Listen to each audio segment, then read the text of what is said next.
And we are back here on Open. Well, we welcome you back. The first-time author pens a memoir dedicated to caregivers all around the world. The story, a haunting new work about the experience of caregiving, the power of grief, and helping women caregivers in dire straits. Joining us now is author Sol Rivera, and she shares with us a little bit, and good to have you. And the title of the book is called View for Death. Congratulations on the book. Daren. And I know that you wrote it to be a help, and also not just a help, but some healing for you as well. Exactly. Well, the title, View for Death, it's very literal. The room I was in or spent a lot of time in was close up to the heavens on the 22nd floor of this incredibly large, actually the 7th largest hospital in the world. And I looked out and I saw the clouds and the beautiful sky, and I couldn't help but think that there was like some architectural, poetic order to the view. And so I titled it View for Death. Wow. And so give us a little bit about the book. So it's experience of going through my husband's last months of life.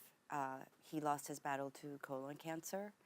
And the experience changed my life in that it made me really aware of what people who are alone, who are perhaps going through these situations, I'm afraid for their life, really. You know, it's a desperate situation when you're alone and you might be taking care of 1 or 2 or 3 people at the same time, not just a sick relative or a husband. It could be a wife, it could be a son, it could be a daughter. And I saw myself with a lot of privilege. You know, I had family, I had food, I had love, I had support. And in order to get out of my pain, I thought of what's worse than this.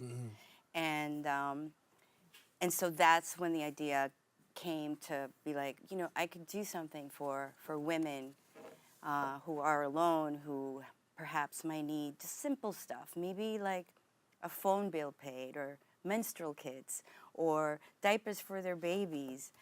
Things that might seem, you know, really silly, but in the day-to-day really do make a difference. And you really tackle loss and grief from a perspective of letting people know that this is what goes on in the life of a caregiver. Right.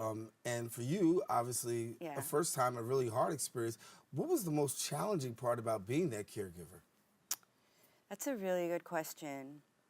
The most challenging part is trying to find yourself and keep yourself grounded, you know, which I wasn't. Or I thought you think you are, but you're not in control. And I think it's true of all of us, right? And the book is poignant on purpose, because it is in suffering that we all share a common ground. We all go through, we all cry, we all see people we love die, and that's where we can perhaps see ourselves through other people. Yeah. And so you got a few chapters in here, and you know, I want to go to this one, The Sunrise After the Longest Night. Yeah. That was actually a really beautiful morning.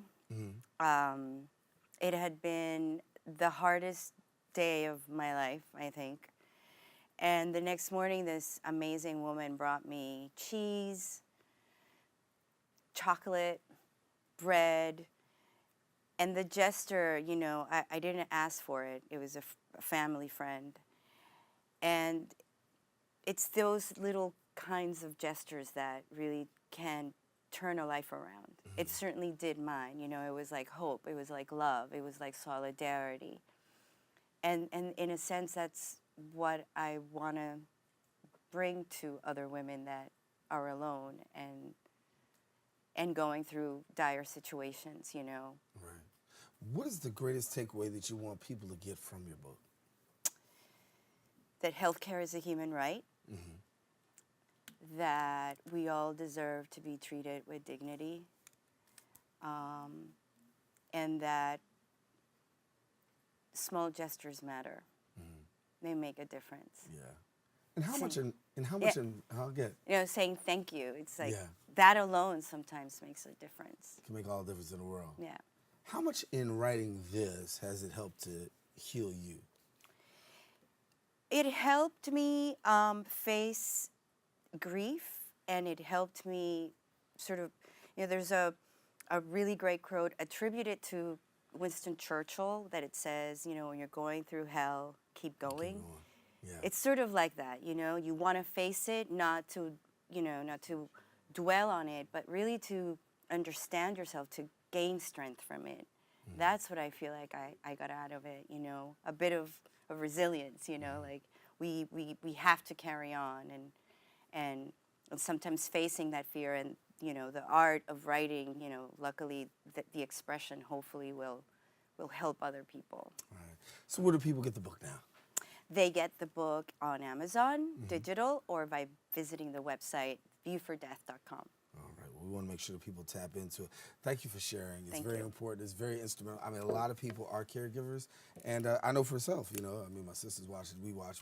We've been there before. And when you're a caregiver, it seems like you're sometimes you're all alone. But Yeah. The truth is that there are more people out there that have had the experience and have gotten through it. So thank you for helping to share people get Thank through you. this. All right. So Rivera, listen, take a quick break. We got more open. Stay with us. We'll come right back right after this.